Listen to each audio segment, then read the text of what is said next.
Hey there friends, it's Sarah here from She Designs KC on Instagram and the Archer and Olive Ambassador team.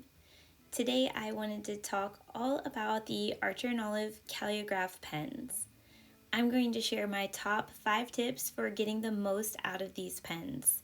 And hopefully I'll share some ideas and techniques that you haven't thought of or haven't tried, and you'll find another reason to love these pens just like I do.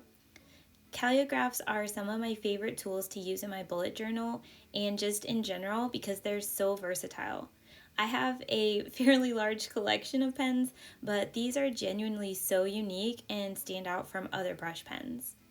Calligraphs have 2 brush tips on each pen. They have a broad nib side and a fine nib side, as you can see here. And what is most unique is the fact that the 2 sides are slightly different shades of the same color. So this allows you to get some great shading and even more color range. So let's go ahead and get started by talking about the supplies I'm going to be using today. First off, obviously I'm going to be using my Archer and Olive Calliograph pens. You don't need to have a large collection. I'm just going to use a handful of different colors, so this video is pretty to look at. I'm also going to be using a paper towel, some paper from my Archer and Olive notepad, along with some mixed media paper, which I just prefer when I'm doing any kind of blending. I'm also going to be using a water brush pen in this video, which is basically like a paintbrush that has a reservoir you can fill with water and then release as you need more water. But you can use a paintbrush and water for the same effect. I'm also going to be using a blending palette. If you don't have a blending palette, there are lots of things around the house probably that you can use that work just as well. Sometimes I use a trinket dish or even a baggie works great. Today I'm going to be using this random bit of plastic that I cut off from some packaging a while back. And lastly, I'm going to grab a black fine liner and a bit of scrap paper. So the first thing I'm going to show y'all today is how to use the Calliograph pens as watercolors. I'm such a fan of watercolor and the sort of subtle and sophisticated look of that medium, and you can achieve that same type of look with the calligraphs. To start off, I'll just grab a couple of colors and lay them down on my blending palette, and then I'll pick up the ink with my water brush. I'm using some mixed media paper here, as I mentioned before. That's just what I prefer when I'm doing any kind of watercolor painting. Now, I am decidedly not a watercolor artist, but I do try. So that's just a little disclaimer that I'm sure my watercolor painting technique is not exactly by the book. I'm going to start out painting a few leaves, and I will add some flowers too. And you can see here how I'm getting a pretty nice range of shades with just my 2 green pens. The more water I use on my brush, the lighter the color will be, and if I pick up a lot of ink and have my brush a little bit drier, I'll get a darker shade. I'm just also leaving some white space, which I just really like the look of. And once the area is dry, sometimes I'll go in with a fine liner and add a bit of detail like the center of this flower. And that's a quick peek at using calligraphs as watercolors.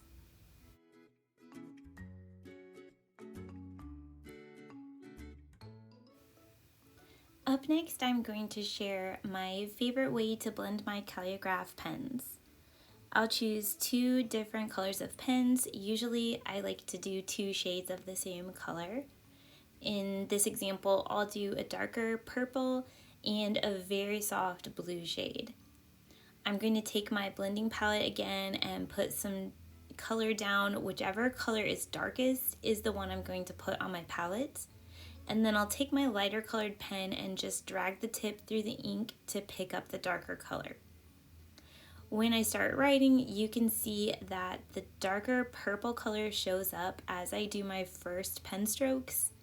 And as I continue to write, it starts to fade into the blue of the pen that I'm actually writing with. It's such a pretty look.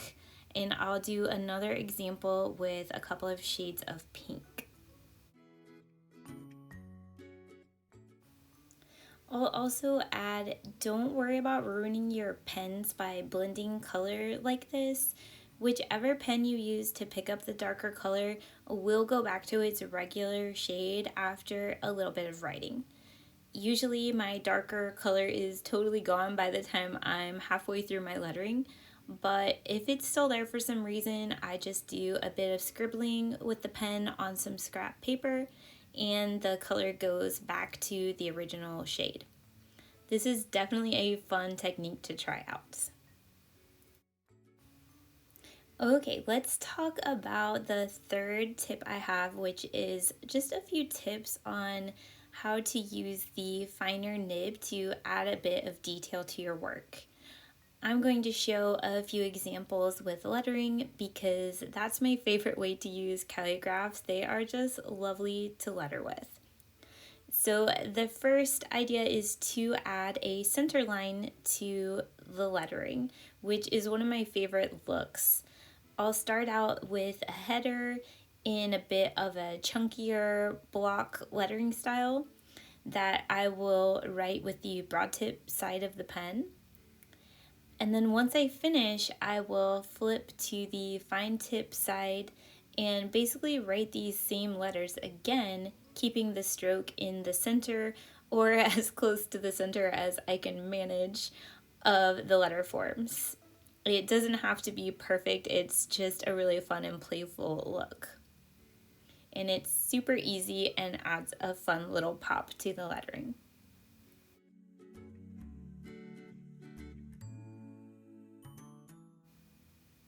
Another thing I like to do is add stripes to my lettering. So I'll do my lettering again with the broad tip side of my pen and then flip to the fine tip side to add some little stripes, which is just too cute. I love this look. This next one may be obvious, but the fine tip makes for a great drop shadow. So for this one, I'll letter once again with the broad tip, and then I'll use the fine tip to add a drop shadow. Lastly, let's look at how to add an ombre effect. This is such a cool look and really easy to do, but it looks really hard. I'm going to start off doing a little bit of fancy lettering with my broad tip. And I think I want my lettering to be darker on the top and then fade into lighter. So I'll use my fine tip side to just trace over my lettering on the top and make it darker. It's important to have in mind a horizontal line of roughly where the darker shade stops, so the ombre looks consistent across your lettering piece.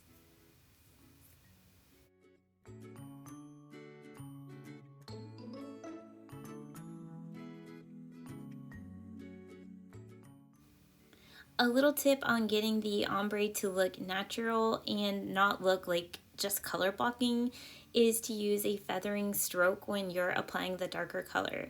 So I'll show that here with these two rectangles. You don't want a straight line across for your darker color or it will be very obvious and blocky looking.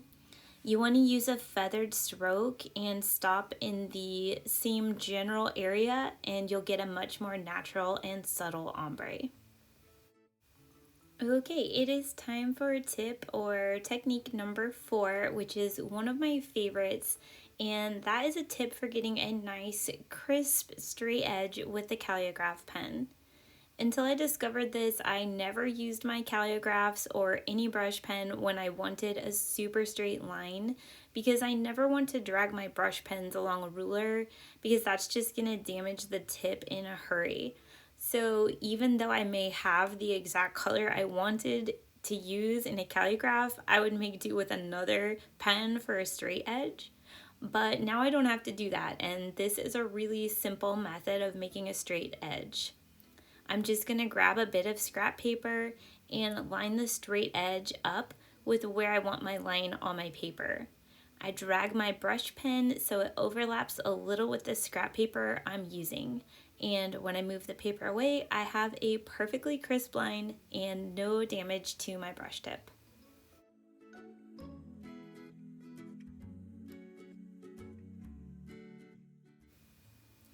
Alright, my last tip for getting the most out of the calligraph pen is to play around with using the broad tip side as a stamp. You can get playful and creative and come up with so many different looks with just this basic teardrop shape. My favorite thing to do is use the stamp technique to make a decorative border, and it's also perfect for leaves and floral designs. Really, you can just use your imagination and come up with all kinds of looks with this. Be sure to check out my blog post on this topic, which includes a free printable with a bunch of different borders and decorative element ideas you can incorporate into your own bullet journal or planner.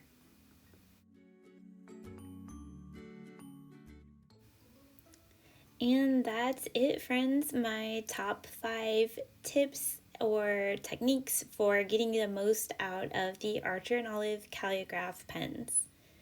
I really hope you enjoyed watching, and please don't mind me as I just continue to play around with this stamp technique. I was coming up with all kinds of ideas here.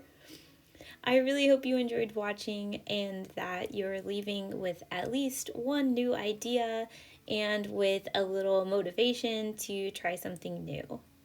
Come say hi to me over on Instagram at SheDesignsKC and let me know what your favorite tip was from this video. Be sure to subscribe here to the Archer and Olive YouTube channel for more bullet journal, planning, and just generally creative content. Talk to y'all soon, and thanks again for watching.